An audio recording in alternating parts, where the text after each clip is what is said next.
Dia menatap ke depan dengan mata mantap, senyuman manis itu membuat anak laki-laki itu merasakan detak jantungnya untuk pertama kalinya. Sampai saudara laki-laki mengingatkannya untuk bangun. Bagaimana mungkin seorang gadis yang luar biasa seperti itu bisa mencintai seseorang seperti saya yang tidak berarti? Namun, yang membuat pemuda itu terkejut adalah ketika mobil rusak. Ketika dia hendak mendorong mobil ke tepi jalan, gadis di belakangnya terkejut dan melompat keluar dari mobil untuk membantu. Apakah saya harus memanggil Derek? Tidak perlu, saya bisa memeriksanya sendiri. Menghadapi inisiatif gadis itu, pemuda bodoh itu tidak menyadarinya. Dia hanya mengucapkan terima kasih sederhana dan meminta dia pergi. Kamu memang bodoh. Kamu tidak melihat gadis cantik yang baru saja mendorong mobil untuk mencoba berbicara denganmu. Sesuai dengan peringatan dari saudara laki-lakinya, dia baru saja bangun setelah mimpi. Di mata dia juga terlihat penyesalan. Kamu tidak tahu dia pandai memperbaiki mobil. Keterampilan ini telah diingat oleh gadis itu sejak lama. Kemudian, keesokan harinya, mobil gadis itu rusak. Dawson melihatnya dari jauh, dengan cepat memanfaatkan kesempatan untuk mendekat dan membantu. Untuk menggantikan penyesalan kemarin, dia ingin melamar seorang gadis. Tapi ketika sampai pada bibir, dia tidak bisa mengatakannya. Kamu tidak tahu cara menggoda kan? Sepertinya begitu. Pukul 6 malam hari Sabtu kita bertemu di bar. Jadi setuju, ya? Sampai saat itu, aku akan melihatmu seperti apa. Dawson senang dan bersemangat dengan undangan menarik dari gadis itu. Ketika dia pulang, ayah yang tidak bertanggung jawab itu mengelola bisnis ilegal. Tapi dia meminta pengiriman barang besok. Dawson dengan tegas menolak. Yang menyambutnya adalah tamparan tanpa belas kasihan. Apakah Anda ada kencan pada Sabtu malam? Benar. Ini pertama kalinya Dawson berkonfrontasi langsung dengan ayahnya. Dia tahu pria ini sangat mendominasi. Anda harus pergi dari sini secepat mungkin. Jika tidak, apa yang menanti Anda tidak akan sesederhana sebelumnya. Hujannya deras sekali hingga tidak ada tempat untuk pergi, Dawson harus bersembunyi di garasi. Di sini suatu malam, begitu dia membuka matanya, sebuah pistol panjang diarahkan tepat ke kepalanya. Siapa namamu? Dawson, apakah anak Tommy Cole? Ya, awalnya saya mengira setelah mendengar nama ayah saya, orang lain akan mengusir saya karena takut atau jijik. Namun yang mengejutkan Dawson adalah, meski banyak mengumpat, ia tetap mengambil selimut dari mobil dan melemparkannya ke arahnya. Akan lebih nyaman dengan tambahan handuk ini saat berbaring di sini. Meskipun sementara berhasil melarikan diri dari ayahnya, Dawson masih membiarkan gadis itu pergi. Amanda mencari tempat parkir, dan berharap ada penjelasan yang masuk akal. Tapi melihat Amanda datang dengan ekspresi marah pada Dawson, seseorang yang rendah harga diri merasa ada yang tidak beres. Kamu bertanya itu hanya sekadar permainan atau taruhan? Mendengar ini, Amanda merasa sedikit sedih. Dia langsung pergi dari sini, berbalik dan pergi dengan marah. Namun tidak lama kemudian dia kembali. Aku ingin pergi ke suatu tempat, dan mungkin minum sedikit kopi dan makan es krim. Berbicara satu sama lain, jika kita berbicara dengan baik, kita bisa melanjutkannya lain kali. Jika kita tidak cocok, tidak perlu ada lain kali. Permintaanmu terlalu berlebihan, jadi biarkan saja. Dawson diam, Amanda juga tidak berkata apa-apa dan pergi dengan marah keluar pintu. Mendengar suara pintu mobil tertutup, hati Dawson berdegup kencang, dia mengambil langkah keluar menuju keluar ruangan. Namun tidak pernah terpikirkan bahwa Amanda akan kembali lagi. Dan ketika melihat mata dia yang memar, dia mengerti segalanya. Jadi, bawa kita ke tempat yang lebih pribadi ya. Akhirnya, mereka memiliki janji malam yang terang. Mereka berbicara tentang belajar dan impian masa depan. Sepertinya selalu ada banyak topik untuk dibicarakan. Dan kejujuran dan ketulusan Amanda membuat Dawson semakin tertarik. Ketika mereka pergi, dia memetik sebuah mawar di dekatnya, memberikannya kepada Amanda yang sangat terkejut. Dan jawaban yang dia berikan juga tidak kalah romantis. Kehadiran Amanda seperti cahaya yang menerangi dunia Dawson, membuat hidupnya menjadi hangat dan cerah. Pada hari itu, mereka berdua bahagia. Sebuah truk tiba-tiba melaju masuk ke halaman, Dawson melihatnya dari jauh dan menjadi panik. Dia dengan cepat membantu Amanda masuk ke dalam mobil, mendorongnya untuk segera pergi dari sini. Orang yang datang bukan orang lain, tapi ayah Dawson, Tommy. Dia masih mempertahankan senyuman menakutkan itu. Namun selanjutnya, apa yang datang sebagai sapaan adalah pukulan berat. Ayah bisa bertanya padaku, apakah aku benar-benar yakin bahwa gadis itu tidak akan membawa masalah apapun untukku? Ambil barang-barangmu dan ikuti saya. Jika kamu berani menyentuhnya, aku akan membunuhmu. Saat yang penting, tahanan tua muncul tepat waktu. Menghadapi 3 orang yang semakin mendekat, dia mengarahkan senjatanya dan menembak langsung ke kaca depan truk. Kemudian ada lampu mobil dan kaca spion. Dawson mengernyitkan bibirnya, dia tidak pernah berpikir bahwa tahanan sebenarnya memiliki keberanian seperti itu. Anggaplah Anda memiliki keberanian, menyadari bahwa tahanan tidak mudah ditipu, dan dia memegang senjata di tangannya. Tommy tidak punya pilihan lain selain bersiap-siap pergi dengan senang hati. Tapi dia ingat sesuatu, lawan sepertinya sangat menghargai bunga-bunga di halaman. Dawson tidak ingin terlibat dengan harga diri untuk meminta pergi dari sini. Tapi harga diri hanya sebatas itu. Kemudian dia mengatakan kepadanya bahwa tinggal di garasi tidak aman lagi dan akan menyediakan kamar untuknya di dalam rumah. Malam ini, Dawson tanpa peduli hujan deras mencari Amanda. Seperti yang dikatakan ayah, dia selalu merasa tidak pantas untuk Amanda. Dia bahkan tidak ingin putrinya yang dicintainya bertemu lagi.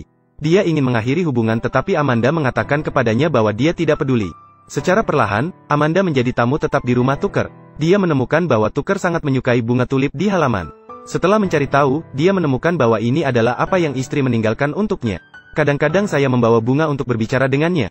Benar, bodoh bukan? Untungnya, sekarang dengan pendampingan dua anak muda Tucker, dia tidak lagi merasa sendirian. Dia suka melihat mereka berisik, bersama-sama, bahkan menganggap mereka seperti anak-anak. Dan bagi Dawson, ini seperti rumah kedua baginya. Dia tahu kesehatan Tucker tidak baik, jadi saat mereka saling mencintai, mereka sering menghabiskan waktu di luar membantu merawat rumput liar di taman. Amanda akan belajar selama setengah semester. Ini adalah pertama kalinya dia menyadari bahwa kehidupan yang biasa pada awalnya juga bisa menjadi romansa terakhir. Mereka bermain bersama, gila bersama, duduk berdampingan di senja yang menakjubkan.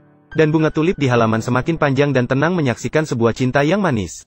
Saat ini, Dawson diundang untuk menghadiri pesta ulang tahun Amanda. Setelah pengenalan singkat, ayah Amanda membawa Dawson ke garasi sendirian.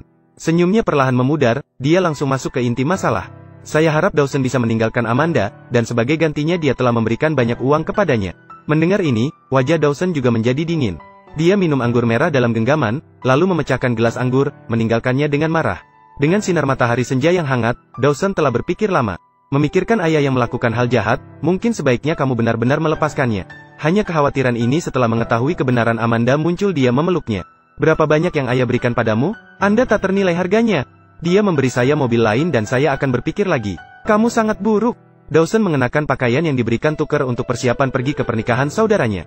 Kata-kata syukur terkubur jauh di lubuk hatiku sebelum aku pergi. Akhirnya mengatakannya tanpa berpikir, tidak ada seorang pun yang pernah memperlakukan saya sebaik ini. Tidak ada seorang pun yang pernah mengajari saya hal-hal sebaik itu. Tucker tidak membiarkannya menyelesaikannya. Dia hanya berdiri dan membetulkan dasinya yang bengkok. Kemudian dia melihat mereka pergi seperti seorang ayah tua. Namun, Dawson baru saja meninggalkan Tommy, yang sedang memendam dendam, keluar pintu. Dia membawa orangnya untuk menghajar Tucker tanpa belas kasihan.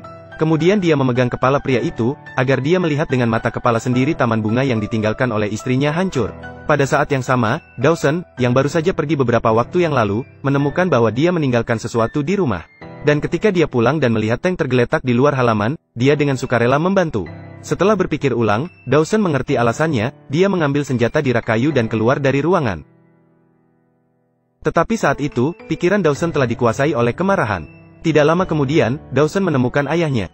Begitu pistol diarahkan ke pria ini tetapi dia tidak dapat melakukannya. Ini adalah saat ragu yang memberi kesempatan bagi lawan untuk melakukan serangan balik. Keduanya segera menyadari bahwa mereka saling berkelahi, dengan tidak sengaja Dawson memeras. Namun yang jatuh ke tanah adalah saudaranya yang mengikuti dari belakang karena ketakutan. Di kantor polisi Dawson terlihat sangat menyesal. Tim Tucker juga mengencangkan bola. Dia berbicara dengan Dawson. Dawson, kamu tidak seperti mereka. Kamu adalah seorang pria yang baik. Dengarkan aku berbicara, ya? Di bawah pengarahan Dawson, ayahnya dan orang lain terlibat dalam bisnis ilegal. Tentu saja, dia tidak bisa melarikan diri dari hukuman hukum. Hanya saja saudara laki-lakinya bukan satu-satunya yang membuat Dawson merasa bersalah. Ketika pacar kamu datang berkunjung, Amanda berbicara dengan Dawson. Tidak peduli berapa lama, dia akan menunggu di luar. Tapi bagi Dawson, bagaimana dia bisa tahan ketika dia membiarkan seorang gadis yang mencintainya begitu dalam menunggu selama 8 tahun? Dia menutup telepon, dia tidak lagi melihat keluar jendela. Amanda mengacaukan pikirannya, kali ini dia siap untuk mengakhiri hubungan ini. Dalam beberapa bulan berikutnya, seorang gadis muncul di ruangan kunjungan setiap hari. Dia selalu menantikan hal itu tetapi menerima kekecewaan. Dawson menolak untuk berkunjung, Amanda lambat laun menjadi depresi, ditambah dengan tekanan dari keluarganya. Pada akhirnya dia memilih untuk berkompromi, menikah dengan pria yang tidak dicintainya. Setelah bertahun-tahun, Dawson dibebaskan dari penjara dan memilih pergi ke pantai. Menjadi seorang pengebor, setiap sen gajinya akan dikembalikan kepada istrinya. Rekaya itu bergerak dengan hebat hari itu. Untuk menyelamatkan rekan-rekannya, Dawson terkena ledakan, jatuh ke air yang membekukan. Dalam keadaan kesurupan, di hamparan bunga yang penuh dengan bunga tulip, dia melihat sosok familiar tersenyum ke arahnya. Sama seperti pertama kali kita bertemu, indah dan mengharukan. Dawson selamat, tapi setelah mengalami hidup dan mati dia mengerti. Jika Anda ingin melepaskan ikatan tersebut, Anda tidak dapat memilih untuk melarikan diri seperti di masa lalu. Dia berhutang maaf dan perpisahan resmi padanya. Itu seperti takdir. Baru saja keluar dari rumah sakit, Dawson menerima telepon bahwa ayahnya telah meninggal. Dan gadis itu juga menerima panggilan ini. Dan Amanda, yang telah berubah sejak lama, masih memperbaiki gudang mobil. Akhirnya, dua orang itu bertemu lagi setelah 21 tahun. Amanda. Meskipun waktu telah mengikis semangat awal, meskipun itu hanya sapaan sederhana, tetapi memberikan perasaan sakit yang belum pernah dirasakan sebelumnya. Saat ini, itu masih menggetarkan hati mereka berdua. Sesuai dengan keinginan ayahnya, mereka pergi ke ladang bunga yang ditumbuhi rumput tinggi. Untuk membuang sampah di sini dengan hati-hati. Tidak ada kata tentang masa lalu seperti sepasang orang asing yang akrab. Sampai dia tahu bahwa Amanda akan kembali besok pagi. Dawson akhirnya mengumpulkan keberanian. Dia mengungkapkan permintaan maaf yang telah tertekan dalam hatinya selama 21 tahun. Dia menginginkan maaf dari dia. Tetapi Amanda tidak ingin mendengar penjelasan darinya sama sekali. Berbalik dan berjalan keluar, Dawson mengikutinya dari dekat, tidak ingin melewatkan kesempatan ini. Dan lihat Dawson mencoba menjelaskan. Kebencian, kerinduan dan kesakitan Amanda selama bertahun-tahun. Akhirnya air itu naik seperti air bah yang membuka pintu air. Aku benci kamu, aku membencimu. Karena saat itu aku selalu memilihmu, tapi kamu menolaknya. Kamu telah melukai aku, tapi aku masih mencintaimu. Dawson memeluknya erat dalam dekapannya, dan taman ini membawa kenangan indah mereka. Juga akan menyaksikan akhir dari cinta sedih ini. Seperti sebelumnya, mereka menari bersama, sarapan bersama, gila bersama. Tapi perbedaannya adalah, dulu itu adalah keinginan tak terbatas untuk masa depan. Adalah kata perpisahan terakhir untuk menjaga batas. Ada kesempatan untuk bertemu denganmu, untuk meminta maaf padamu. Untuk mencintaimu lagi, aku akan menghabiskan seumur hidupku untuk mencarinya. Tapi sekarang tidak mungkin. Kita telah menemukannya. Simpul selama lebih dari 20 tahun telah terurai, Dawson merasa lega. Dia mencabut rumput di kebun bunga, menanam biji bunga tulip, merencanakan menyambut kehidupan baru. Namun hari ini ketika Dawson pergi ke supermarket, dia melihat saudaranya yang sudah lama meninggal. Setelah menoleh ke belakang, dia menyadari bahwa nama orang itu adalah Aaron. Adalah anak yang ditinggal oleh kakak laki-lakinya. Yang mengejutkan Dawson adalah dia benar-benar berkencan dengan ayahnya yang sudah dibebaskan dari penjara. Namun ia segera menyadari bahwa tindakan Harun bukanlah atas kemauannya sendiri. Dan bagaimana Dawson bisa diam saja? Menemukan kesempatan, dia kembali ke rumah suci itu. Meskipun ayahnya keberatan, Harun dibawa pergi secara paksa. Saya pikir menghabiskan beberapa tahun di penjara akan membuat ayah saya menahan diri. Namun Dawson tidak menyadarinya, matanya tetap di sana tanpa berubah sama sekali. Tak lama kemudian, Amanda menerima pesan. Jika seorang anak laki-laki terluka setelah kecelakaan mobil, hati yang cocok harus ditemukan sesegera mungkin. Kalau tidak, itu tidak akan bertahan lama. Dan justru malam inilah ayah Tommy melancarkan balas dendam yang gila-gilaan. Menghadapi hujan peluru di belakangnya, Dawson berjuang dengan segenap tenaganya. Akhirnya berhasil mengalahkan kedua orang jahat itu. Tapi saat dia mengangkat telepon dan bersiap untuk menelepon polisi, suara ayahnya terdengar dari belakang. Dawson.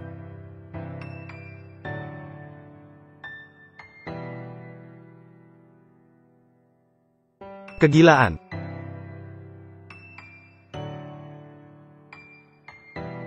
Dawson masih terjatuh di genangan darah. Dia melihat bintang-bintang di langit malam dalam keadaan tidak sadar. Dia melihat ladang bunga penuh dengan bunga tulip gadis berpakaian merah. Dari jarak beberapa tahun yang baik, dia melangkah ke dalam mata yang berapi-api. Dia berharap bisa terus melihatnya seperti ini. Tapi mata itu penuh dengan air mata. Masih dalam senyuman pucat yang diam-diam jatuh ke dalam kegelapan. Dokter membuka pintu rumah sakit dengan senyuman. Operasi berjalan dengan lancar. Malam itu Amanda bermimpi. Dia bermimpi melihat Dawson duduk di sampingnya, menatapnya dengan tenang. Dia tersenyum padanya, dan senyumnya terlihat penuh keputusasaan dan tanpa pilihan. Sebelum dia sempat bertanya, dia terbangun oleh suara gergaji. Ketika pintu terbuka, berita buruk datang. Kabar kematian Dawson mencapai telinganya, membuat hati Amanda berdebar. Setelah bereaksi cukup lama, bibirnya tidak bisa menahan gemetar, dia jatuh ke tanah dengan lemah dan kenangan indah. Setahun kemudian, Amanda perlahan-lahan pulih dari kesedihannya. Pada hari itu, dia menerima panggilan dari putranya, yang akhirnya menemukan informasi tentang Dawson, orang yang mendonorkan jantungnya. Ibu masih di sini? Ibu di sini, kehidupan kadang-kadang sangat dramatis dengan banyak penyesalan. Jika seseorang seperti itu benar-benar muncul di depanmu dengan gemerlap, apakah kamu siap untuk menyerahkan segalanya?